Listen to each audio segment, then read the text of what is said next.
Good morning children. आज इस video में हम लोग समझने वाले हैं बाइनोमियल थ्योरम। बाइनोमियल थ्योरम क्या है और किस तरह से उसको अप्लाई करते हैं क्वेश्चंस में। तो जैसे टर्म से समझ में आ रहा है, वर्ड टाइटल से, बाइनोमियल यानी ऐसा पॉलिनोमियल जिसकी दो टर्म हो, जैसे x माइनस वाई या 2x माइनस वाई या 2x माइनस वाई अपॉन 3। तो ये सब कोफिशिएंट्स हैं इसके x और y के, बट बेसिकली ये एक सिंगल टर्म है, ये दूसरा टर्म है। दो टर्म के बीच में प्लस या माइनस का साइन लगा हुआ है, जैसे 3x प्लस 11/7y। ये भी बाइनोमियल है, दो टर्म्स हैं और उनके बीच में प्लस या माइनस का टर्म लगा हुआ, साइन लगा हुआ है। तो इस तरह के बाइनोमियल पर जब कोई हायर पावर या कोई भी पॉजिटिव इंटीजर की पावर है, जैसे 10 या 52, तो इस तरह की हायर पावर वाले बाइनोमियल को कैसे एक्सपांड करेंगे, उसका एक्सपांसन कैसे निकालेंगे, ये इस टॉपिक के अंदर हम लोग समझते हैं। उसके रूल्स क्या हैं, उन सारे पॉइंट्स को समझते हुए प्रॉब्लम्स कैसे सॉल्व करना है। तो सबसे पहले आपको ये देखना है कि बाइनोमियल थ्योरम में बाइनोमियल होगा हमेशा दो टर्म होंगी, प्लस या माइनस का साइन होगा और पावर होगी। पावर क्या होगी, हमेशा याद रखना है, पावर होगी पॉजिटिव इंटीजर। अगर पॉजिटिव इंटीजर नहीं है तो क्या ये अप्लाई नहीं होगा, तब भी अप्लाई होता है, बट कुछ थोड़े से और कंडीशंस लग जाती है। बट अभी फिलहाल इस वीडियो में हम सिर्फ समझेंगे binomial theorem for positive integral power. तो ये आपको ध्यान रखना है कि पावर जो भी है वो पॉजिटिव इंटीजर, यानी 1/2 नहीं हो सकता, -3/2, कोई भी नेगेटिव या -3, जैसे a minus B to the power -3। यहाँ पर ये बाइनोमियल थ्योरम का जो एक्सपांसन हम समझेंगे ये इसमें अप्लाई नहीं होगा।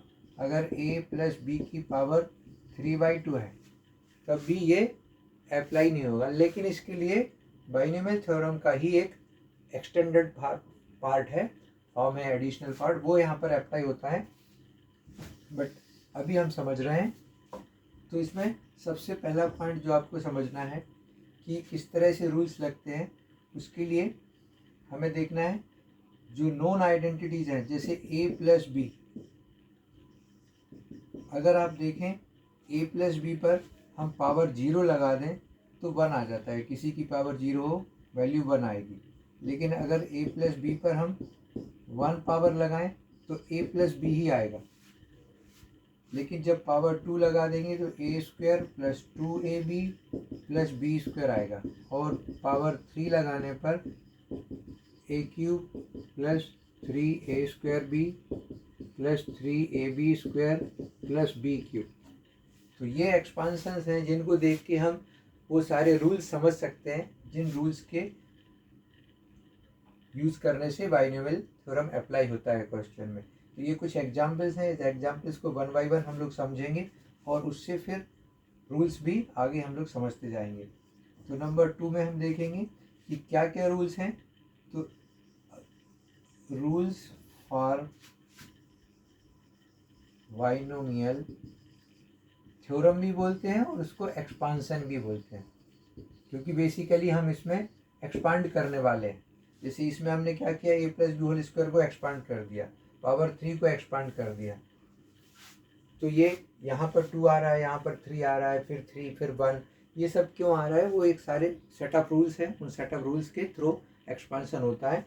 तो उन रूल्स में से नंबर 1 हम लोग जो समझेंगे, एक जनरल एग्जाम्पल लेके चलेंगे, a plus B to the power n।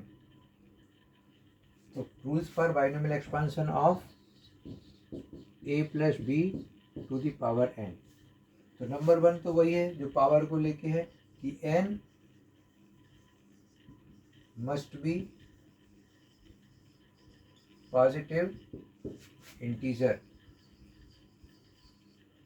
यानी 1 2 3 लाइक नेचुरल नंबर।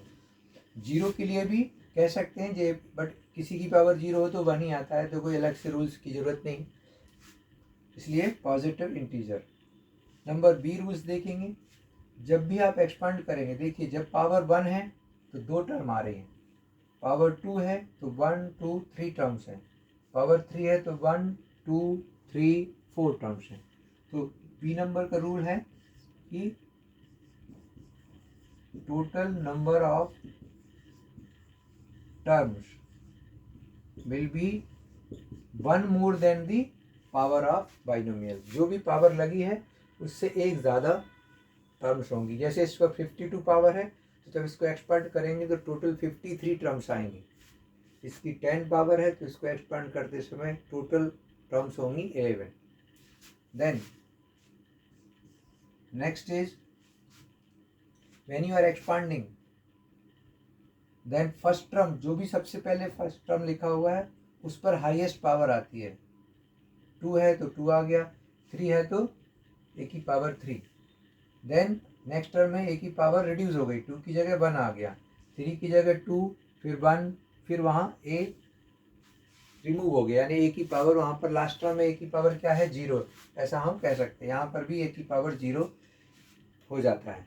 मतलब रूल ये है कि जब एक्सपांड करेंगे तो फर्स्ट टर्म की पावर हाईएस्ट से स्टार्ट होगी, जो भी बाइनोमियल की पावर है, और 0 पर एंड होगी। तो power of A starts from n and decreases till 0, n n-1 n-2 इस तरह से होगी। जैसे 52 है तो इसके एक्सपांसन में 3x के ऊपर 52 पावर आएगी, फिर अगली टर्म में 51 50 49 इस तरह से, ये रूल है। फिर आता है नेक्स्ट कि जो बाइनोमियल में एक्सपेंशन में सेकंड टर्म है बी, उसकी पावर कैसी आ रही है। तो देखिए पहली टर्म में बी की पावर नहीं है, बी नहीं है, सेकंड टर्म से उसकी एंट्री शुरू होती है। यानी यहाँ पे हम कह सकते हैं कि बी की पावर यहाँ पर 0 है, फिर 1 है, फिर 2 है, हाईएस्ट पावर 2 है तो 2 तक जाएगा। इसमें पावर 3 है तो बी की पावर यहाँ पर 0 है, 1 2 3। तो यहाँ पर हो जाएगा रूल, क्या बन जाएगा, power of B starts from 0 and increases. कहाँ तक इंक्रीज होती है ये, टिल n, जो भी पावर है। जैसे इसमें 52 पावर है तो जो 11y/7 है इसकी पावर स्टार्ट होगी 0 से और बढ़ते बढ़ते लास्ट में इस पर 52 की पावर आ जाएगी। यहाँ पर भी जब लास्ट टर्म आएगी तो y/3 माइनस y है तो माइनस y/3 की पावर 10 होगी। ये रूल नंबर 4 बता रहा है, power of b starts from 0 and increases till n। एक और है, इसका ज़्यादा यूज़ नहीं है बट फिर भी नॉलेज के लिए हमें पता होना चाहिए। हर एक टर्म में देखिए आप, जहाँ a और b दोनों हैं, दोनों की जो पावर है उसको ऐड करिए, 1 + 1 2 के पावर के इक्वल आ रहा है। यहाँ पर देखिए 2 + 1 3, क्योंकि पावर 3 है, 1 + 2 3। यहाँ पर b की पावर 3 है, अगर हम a की पावर 0 सपोज कर लें तो a की पावर 0 और 3 दोनों का सम 3 है। यहाँ पर हम b की पावर को 0 सपोज कर लें तो 3 + 0 3। यानी किसी भी टर्म में a और b दोनों की जो पावर्स होंगी उनका सम हमेशा जो हमारी बाइनोमियल की पावर है उसके इक्वल होगा। जैसे इसमें 10 पावर है तो इस टर्म की और इस टर्म की जो भी पावर होगी किसी भी टर्म में, दोनों का सम 10 आएगा। ये भी आगे बहुत हेल्प करता है एक्सपांशन लिखते समय। तो sum of powers of A and B is always n, sum दोनों का सम। जैसे किसी एक टर्म में 2x की पावर 3 है तो माइनस y/3 की पावर कितनी होगी 7, दोनों का सम 10 होगा। इस तरह से आगे हमें यूज़ करना है इस रूल को, sum of the power is always equal to n। अब इन पांचों रूल्स को यूज़ करते हुए हम एक बड़े एक्सपांसन को यहाँ पर लिखने वाले हैं। जो मेन एक्सपांसन है, जनरल फार्मूला है हमारा, देखेंगे इसको। ये हमारा पॉइंट नंबर 3 बनता है, a + b whole raise to the power n। अब इसको एक्सपेंड करेंगे। इसमें एक पॉइंट, हाँ एक और आगे रह गया कि ये जो नंबर्स लिखे हुए हैं 1 2 3, ये है कोफिशिएंट्स। ये कोफिशिएंट्स कैसे आते हैं? तो कोफिशिएंट्स के रूल ये है कि कोफिशिएंट ऑफ, वैसे कोफिशिएंट निकालने के 3 डिफरेंट अप्रोचेस हैं। सबसे पुराना पास्कल ट्रायंगल की हेल्प से निकलता है। एक शॉर्टकट है 11 की पावर से भी निकाल सकते हैं, लेकिन ये दोनों उतने ज़्यादा यूज़फुल नहीं होते हैं। जो वैराइटीज़ ऑफ क्वेश्चंस हैं वहाँ पर कुछ लिमिटेड रीजन से इनको ज़्यादा वेटेज नहीं मिला हुआ है, ये ज़्यादा इजीली हमें आंसर नहीं देते। इसलिए कोफिशिएंट ऑफ एनी टर्म, किसी भी term like r + 1th term, एक जनरल फार्मूला बना दिया है कि अगर कोई भी टर्म का आप कोफिशिएंट निकालना चाहते हैं तो अगर r+ टर्म है तो वो निकलेगा कॉम्बिनेशन के फार्मूले से NCR, क्योंकि ये हमारे दूसरे चैप्टर में भी है, परम्यूटेशन एंड कॉम्बिनेशन में यूज़ हो चुका है। तो वही कॉन्सेप्ट यहाँ पर यूज़ करते हैं। कोई नया, जैसे पास्कल ट्रायंगल भी मैं अभी बताऊँगा बाद में, और 11 की पावर का फार्मूला भी बताऊँगा, बट वो दोनों एक जस्ट एडिशनल इन्फॉर्मेशन है। छोटी पावर में यूज़ कर सकते हैं 3 4 5 तक के, लेकिन बड़ी पावर में और जिस तरह के क्वेश्चंस हायर लेवल पर आते हैं उनमें यही फार्मूला हेल्प करता है। तो ये कैसे हेल्प करता है एक बार फिर से देखेंगे। r + 1th टर्म, तो यहाँ पर टर्म का नंबर है r + 1, तो यहाँ नीचे आ जाता है r। अगर ये टर्म है 7 तो यहाँ हो जाएगा 6। अगर ये टर्म जिसका आप कोफिशिएंट निकाल रहे हैं, अगर उसका टर्म का नंबर है 3 तो वहाँ हो जाएगा 2, लेकिन ऊपर हमेशा n ही रहेगा। तो जब आप एक्सपांड कर रहे हैं तो पहली टर्म लिख रहे हैं, T1 T2 T3, इस तरह से टर्म आएंगी। और लास्ट टर्म कौन सी होगी? n + 1। तो पहला रूल हमने लगाया total number of terms n + 1, तो हमने लिख दिया T1 T2 T3 Tn + 1। अब फर्स्ट टर्म है, तो फर्स्ट टर्म में जैसे इसमें बताया कि r + 1 है तो r आएगा। फर्स्ट टर्म है तो फर्स्ट से एक कम करेंगे 0, तो NC0 इसका कोफिशिएंट हो जाएगा। और फर्स्ट टर्म यहाँ पर देखिए क्या है, a है, तो a की पावर क्या बताया है, power of a starts from n, तो a पर आएगी पावर n। जो भी यहाँ पर पावर लिखा होगा 20 30 50 जो भी है वो सीधा फर्स्ट टर्म के ऊपर, a के ऊपर आ जाएगा। और जो b है इस पर पावर आ जाएगी 0। इस तरह से एक्सपांसन शुरू होगा। ये 3 पॉइंट एक बार फिर से हम लोग समझ लें। जब भी एक्सपांड करेंगे, जब पहला टर्म लिखेंगे तो यहाँ पर 0 होगा, ऊपर हमेशा n ही आएगा, जो पावर है वही आएगी। जो यहाँ पर लिखा हुआ है फर्स्ट टर्म में, इन दोनों में से जो पहले लिखा हुआ उस पर यही पावर आएगी, हाईएस्ट पावर, और सेकंड वाले नंबर पर 0 पावर। इसी रूल्स को आगे बढ़ाएंगे। प्लस NC0 है, अब ये सेकंड टर्म लिख रहे हैं हम, टर्म नंबर 2, तो ये हो जाएगा NC1, एक कम हो जाएगा। और a की पावर रिड्यूस होती है तो n की जगह n-1। b की पावर इंक्रीज करती है तो b की पावर 0 से एक स्टेप आगे बढ़ के 1 आ जाएगी। इसी तरह से आगे बढ़ते जाएंगे। थर्ड टर्म लिखेंगे तो NC2, एक टू द पावर n-2। अब ये भी समझ सकते हो आप कि a की पावर में इन दोनों का डिफरेंस आता है। NC1 है तो n-1, NC2 है तो n-2, एंड b की पावर लोअर नंबर के साथ मैच करती है, जो यहाँ है वही b पर पावर आएगी। इस तरह से इसको एक्सपांड किया जाता है। अब इसमें 2 और पॉइंट है जो आपको समझना है, तब जाके टॉपिक कंप्लीट होता है।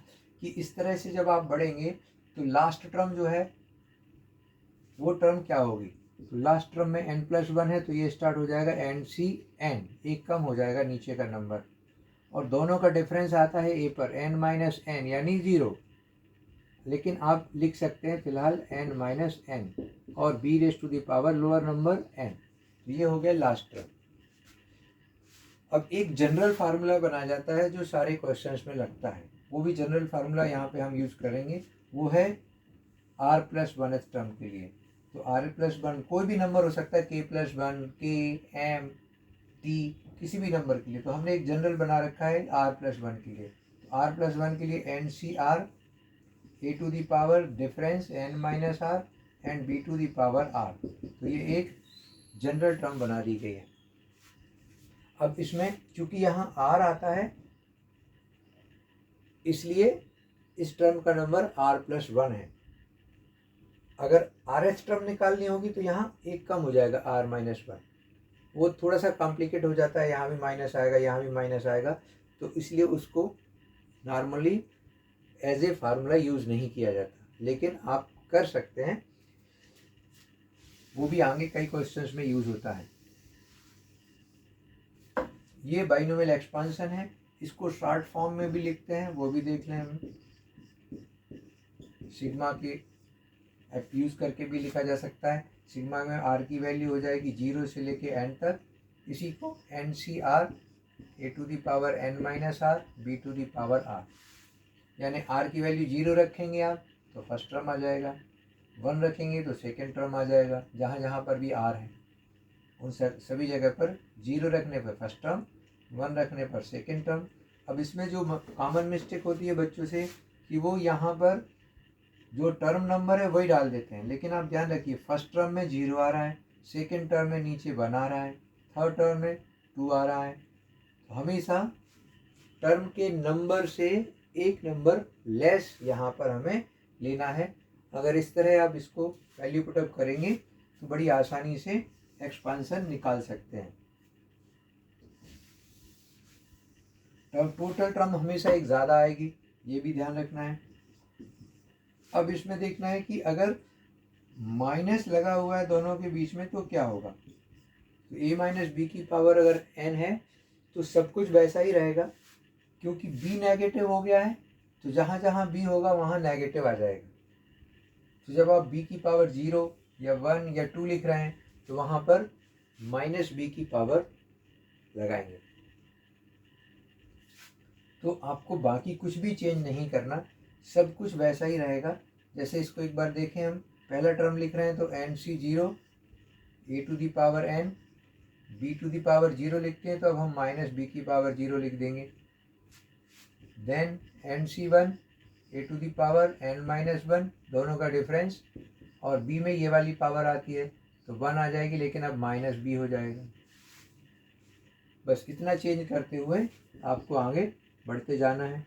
NC2 a⁻n-2 -b⁻2, और इसी तरह से जब हम लास्ट टर्म लिखेंगे तो आ जाएगा NCN a⁻n-n -b⁻0। तो ये नेगेटिव का, लेकिन इसको जब आप आगे सॉल्व करते हैं, ये तो एक समझाने के लिए मैंने बता दिया, बट उसका भी शॉर्टकट तरीका क्या है कि आप अल्टरनेटिवली पॉजिटिव नेगेटिव लगा दीजिए, ज़्यादा बेहतर है। तो NC0 a⁻n b⁻0 तो 1 आएगा, प्लस हो या माइनस हो, ज़रूरत नहीं है इसको लिखने की, लेकिन ये -b पर 1 की पावर है तो ये माइनस हो जाएगा। ये सबसे बेहतर अप्रोच है कि जब भी बीच का साइन नेगेटिव है तो पहला प्लस, दूसरा माइनस, फिर प्लस, फिर माइनस, अल्टरनेटली प्लस माइनस लगा दीजिए। तो आपको ये ध्यान नहीं रखना पड़ेगा कि -b पर कौन सी पावर है, कब प्लस आएगा, कब माइनस आएगा। आएगा इसी कारण से क्योंकि ये ऑड पावर है तो नेगेटिव हो जाएगा, ये इवन पावर है तो एज इट इज प्लस रहेगा, b² हो जाएगा। तो इस तरह से अब लास्ट में क्या होगा, तो लास्ट में डिपेंड करेगा कि n की वैल्यू क्या है। जैसे यहाँ पर तो 0 रहेगा तो वो कोई प्रॉब्लम नहीं है, b की पावर ही नहीं है, सॉरी b की यहाँ पर पावर n आएगी, हाँ, क्योंकि b की पावर इंक्रीज होती जाती है। तो अब n क्या होगा उसके हिसाब से b की पावर डिसाइड करेगी कि साइन पॉजिटिव होगा या नेगेटिव होगा। इसलिए लास्ट टर्म में आपको हमेशा ध्यान रखना है a की पावर 0 माइनस b की पावर n ही लिखेंगे। अगर जनरल टर्म है n है या m है या k है तो आप माइनस को नहीं हटाएंगे, लेकिन कोई नंबर है 10, 20, 30, 40 उस केस में वहाँ पर नंबर आ जाएगा। अगर ऑड नंबर है तो नेगेटिव टर्म आएगी, इवन नंबर है तो पॉजिटिव टर्म आएगी। तो ये बाइनोमियल थ्योरम्स के कुछ रूल्स हैं, इनको फॉलो करके हम किसी भी क्वेश्चन को आगे सॉल्व कर सकते हैं। एक और वीडियो हम भेजेंगे, इसमें हम 2-3 क्वेश्चंस अभी सॉल्व करके दिखाएंगे। फिलहाल इन सारे पॉइंट्स को आप नोट कर लें और रिवाइज कर लें। जिस भी पॉइंट पर डाउट हो मुझे कॉल करके पूछ सकते हैं। मेरा नंबर वैसे तो सबके पास है, फिर भी 9669536330 RK Jain. Okay bye, thank you.